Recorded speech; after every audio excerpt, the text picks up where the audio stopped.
Hello viewers, and welcome to this lecture on documentary filmmaking. In this lecture and the next, we'll explore some of the approaches that filmmakers over the years have used to approach their subject, the kind of responses that it has evoked in audiences, and the political, ethical, and philosophical implications of those approaches. Now, it might seem a little surprising to say that a certain stylistic choice on the part of a filmmaker has a philosophical or even an ethical implication. Now, what does one mean by that? To understand that, one must remember that a film, like a written text, is a constructed message. Just like an author writes one word after another and thus creates a series, and this series of symbols is intended to create a certain psychological response in the reader, a filmmaker similarly creates a text. He puts one image after another, one sound after another, and puts together and constructs a message which is also intended to create a certain psychological response. But a written text, when we are reading a piece of written text, the constructed nature of that text is very apparent to us.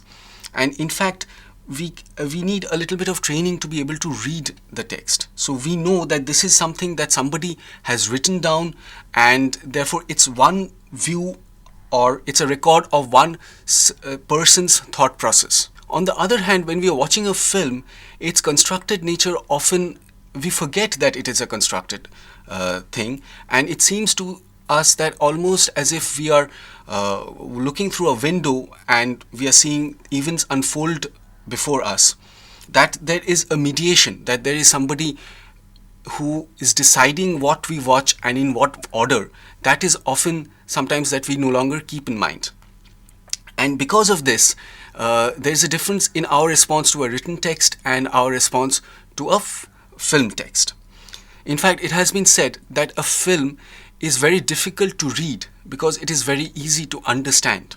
When we are studying documentary films, we must be aware that documentary films have their own conventions, their own set of rules, their audience expectations, and the filmmaker may either choose to follow those set of conventions or he might subvert them according to what reaction he wants to evoke in the audience.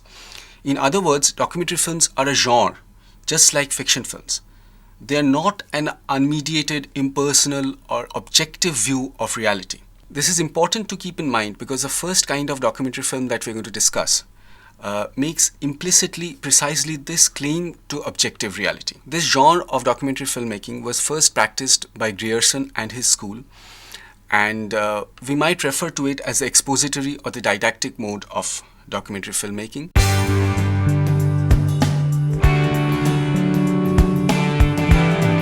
Expository documentary films are most familiar to us today in the form of television documentaries. They're usually structured around a voiceover narrative, and the visuals that are used are often used just to illustrate or strengthen what the voiceover narrative is saying. Let us see an example of such a documentary. It is a BBC documentary. It's called A Tale of Two Cities. It deals with the bombing of Hiroshima and Nagasaki. This approach is most commonly used in television documentaries, in educational films, in documentary films for children. This tale of two cities begins in New Mexico, in the darkness of a desert morning. On July 16, 1945, the atomic age is born. A scientific thunderbolt gives a preview of its destructive force.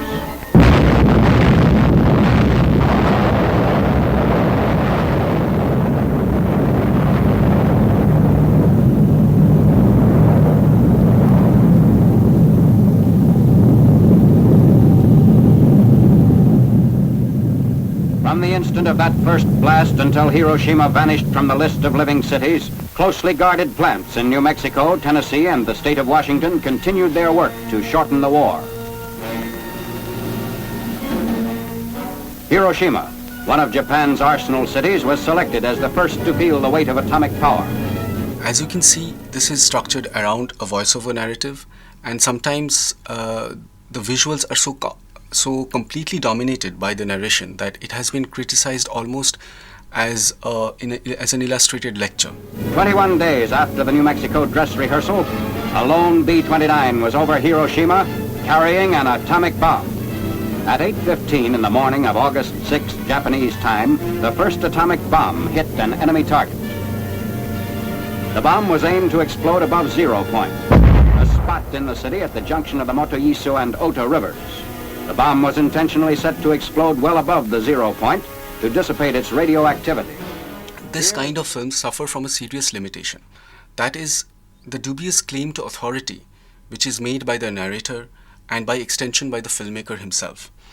It is as if these kind of films, they make a claim that there is only one truth out there, and the filmmaker or the narrator has a privileged access to it, and he is telling the audience what things actually are. It is almost the cinematic equivalent of a person preaching from the pulpit. And modern audiences are less and less inclined to accept this claim to authority. In real life, there are often different shades of meaning. There are different viewpoints on a particular issue. There are possibilities that two contradicting viewpoints may both be partially correct. This possibility is not adequately explored in these kind of documentary films, and therefore they have a kind of a black and white approach towards the outside world. Closely related to this is a second problem that these films suffer from. And I'm going to read out a part of an essay by David McDougall, where he points out this problem. This is from his essay called Beyond Observational Cinema. These documentaries, that is the documentaries in the direct address style or the expository documentaries that we have been talking about, they celebrated the sensibility of the filmmaker in confronting reality. They had rarely explored the flow of real events. It was a style of synthesis, a style that used images to develop an argument or impression. Each of the discrete images of such documentaries was the bearer of a predetermined meaning. They were often articulated like the images of a poem, juxtaposed against an asynchronous soundtrack of music or commentary. Indeed, poetry was sometimes integral to their conception, as in The River, Nightmail, and Coalface. In other words, this documentary does not allow us to understand what it is like to be alive at that moment that this documentary is talking about. For example, in the case of Hiroshima, we have no idea what it was like to be in that place or around that place, because we don't see the events as they unfold. This is a reconstruction from one person's point of view. A similar kind of approach to documentary filmmaking is often adopted by those who make docudramas.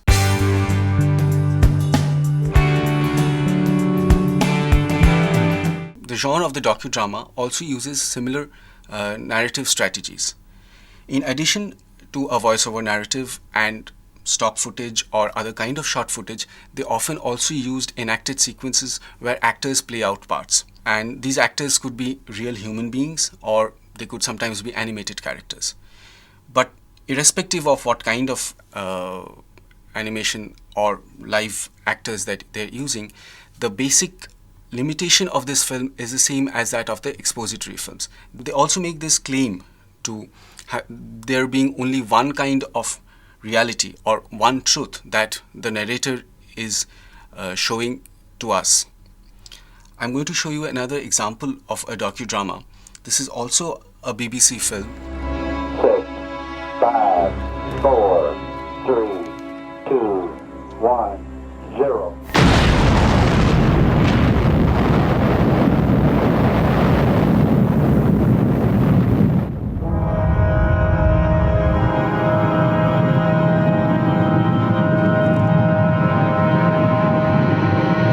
The explosion vaporized the stainless steel tower holding the bomb.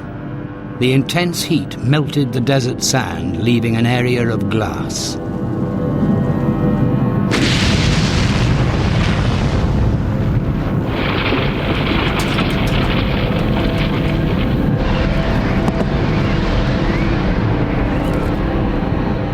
The force of the explosion was estimated to be the equivalent of 67 million sticks of dynamite.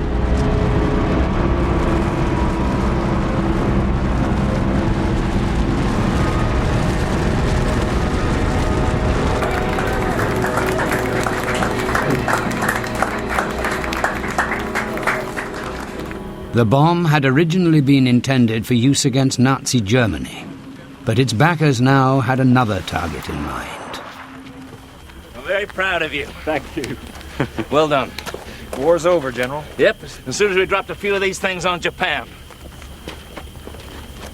Good work. For scientific director Robert Oppenheimer, it was a moment of terrible truth. Now I am become death, the destroyer of worlds.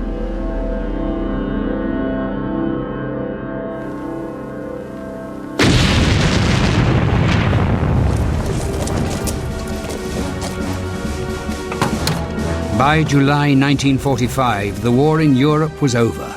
Nazi Germany was defeated. Filmmakers have tried to go around these limitations of the docudrama and the expository film by developing other approaches to making documentary filmmaking. One of them was what we might call the observational approach or the observational mode of documentary.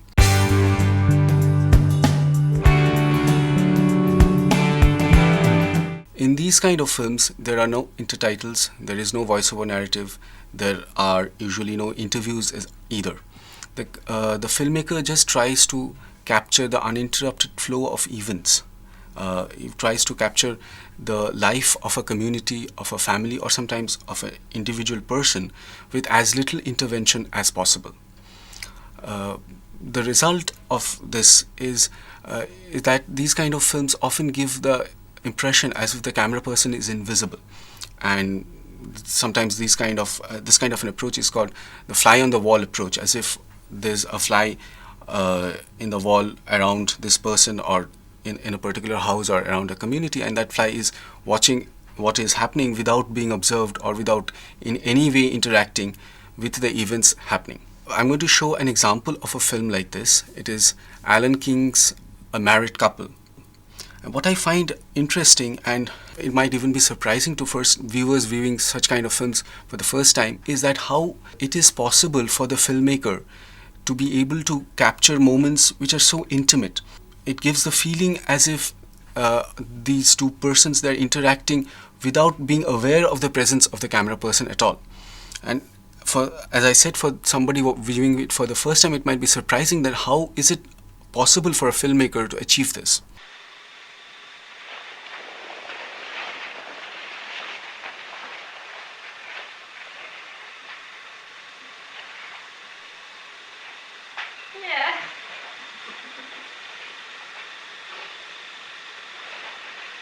Did you want something? Came over to borrow a cup of sugar. Generally, filmmakers do this by spending a lot of time with their subjects. We are talking not days or weeks, sometimes months, even years, so that it comes to a point where the subjects almost forget that there is a camera person viewing everything they're doing. And so they just get on with their lives and they almost ignore camera person. Well, thank God they're gone.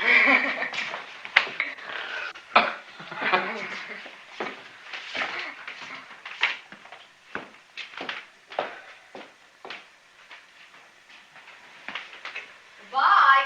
Hey, what am I going to do, Antoinette? What? First time in my life I bought $40 shoes and they gave me corns. They really hurt. Well, you have to throw them away, dear. I can't throw them away. They cost $40. Look, I don't care if you pay 2 cents for them. They're worthless to you. They cause you agony.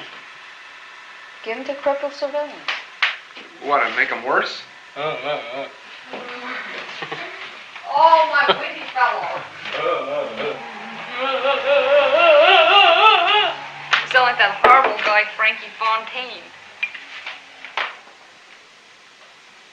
This rug is going to be a pain in the ass.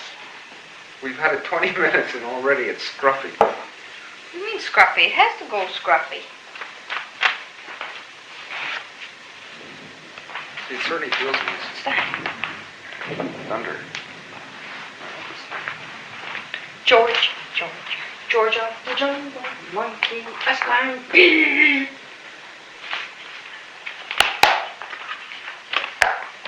Well, William. Well, what is it? Now, you've got to get a cord and a light bulb and everything. Yeah, that's right. A cord and a light bulb. That's what makes it work. Did you realize that before when you got Sure. it? I didn't realize it. No. I think we got taken. Where do you think we should put the harpsichord? Over there? The harpsichord. Oh, I don't know. Same place we're going to put the rock band.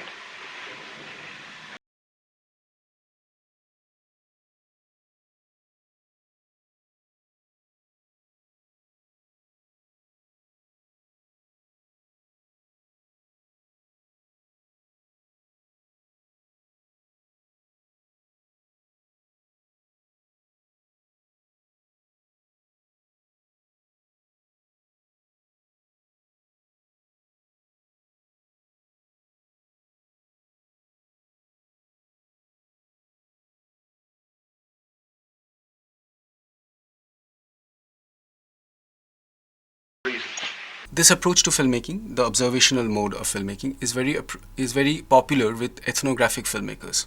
Walter Schmidt, in his essay Ethnographic Film, Definition and Exegesis, describes the goal of this style of filmmaking.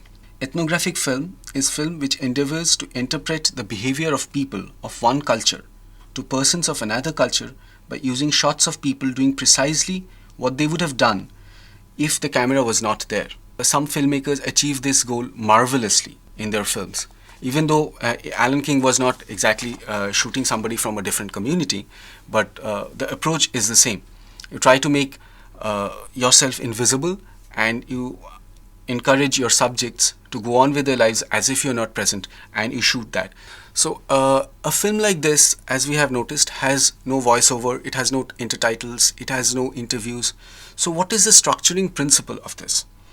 It might seem as if we are being presented by an uninterrupted flow of events, but obviously that is not the case. A 2-hour film may have been shot over a period of several months, or as in some cases even years.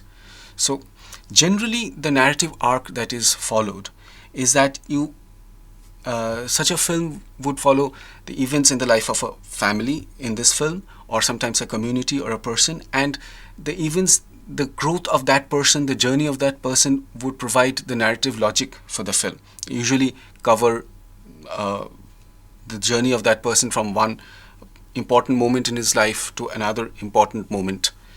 And it is important to keep in mind that even within these kind of films, the filmmaker is actually making an important intervention. He is choosing out of a huge amount of material that is available to him, often running into hundreds or thousands of hours. He's choosing certain moments and he's choosing to show them to the audience in a particular order. This creates certain ethical questions. The fact that the filmmaker is trying to make himself invisible, that he's trying to present something as if that this is what it is, this is the world, or this is a part of the world that I'm showing to you. Whereas actually what he's doing is he's choosing parts of that world, he's creating a construct just like in any other form of filmmaking, and he's showing that to you. The fact that he's not acknowledging that, this creates certain problems, ethical and even philosophical problems. To take an example, suppose you're shooting a ritual, say the Durga Puja, and if you only show the physical actions performed by the priest and other persons performing the puja, you can never really convey the essence of the puja, because the essence of that ritual is not the physical actions that are being performed. It is the belief that is motivating those actions. It is the mythology, the stories about Durga and her war with Mahishasur that is shared by the entire community, by the priest, by the persons observing the puja, and the reenactment of that story in a way.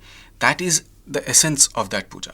Now, that can never be brought across unless there is an intervention by the filmmaker. Maybe he could explain this in a voiceover, or he could have an interview with a person, or sometimes he could request people to have a discussion among themselves through which this background information can come across. So naturally, filmmakers have tried to get around these limitations. The first of these limitations that we mentioned, the limitation or the problem of the invisible filmmaker.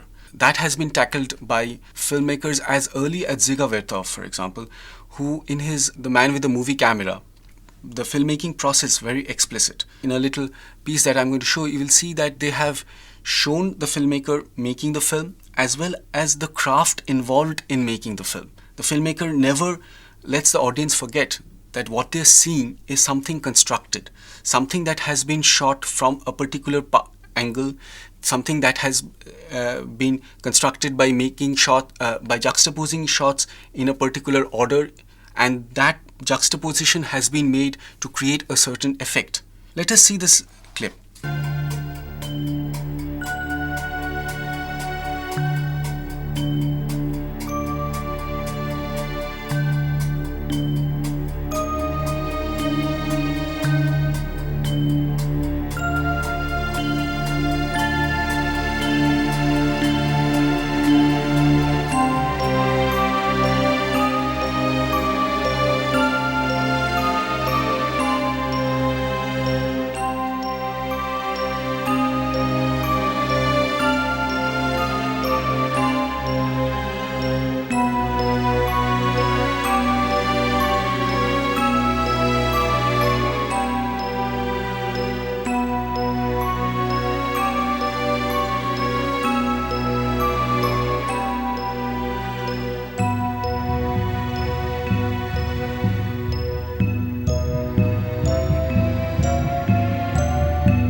In this sequence, you see Dziga Vertov is almost making fun of the usual conventions of fiction or even documentary film.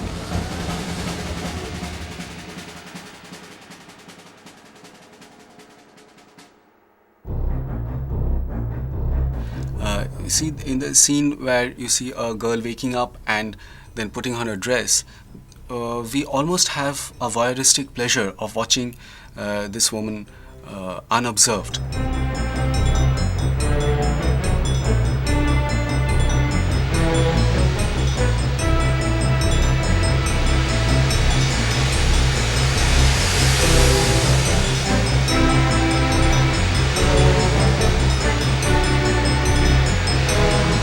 But then in the very next shot, we see that the presence of the camera is being made explicitly clear. We see the shots of the camera lens, and then we see people reacting to that. They're smiling, or they're a little angry and they move off. So the fact that the camera is intervening in their lives, and that is creating a change in the characters, that is made explicitly clear. And in a way, he's subverting the usual illusion of the invisible camera. Of course, Dziga Vertov, a Soviet filmmaker, was drawing on the ideas of Brecht, the idea of alienation, and the ideas of montage by Soviet filmmaker Eisenstein. And his aim was not so much to show the city, the life of a city through a day. It was to create a new film language, a film language in which it was possible to create an intellectual response from the filmmaker rather than primarily an emotional response. That is what he's trying to do here. He's trying to, every time there is a possibility that you might feel or you might get seduced by this, by the pleasure of watching something invisible, he breaks that pleasure. He interrupts that by making the presence of the camera explicit and also making the craft of the filmmaker explicit. The Man with the Movie Camera is a landmark film, of course, and it paved the way for many other exciting approaches to filmmaking, like the poetic mode, or the reflexive mode. And we're going to discuss these modes and as well as other approaches that have been developed by filmmakers in the subsequent lecture. Thank you.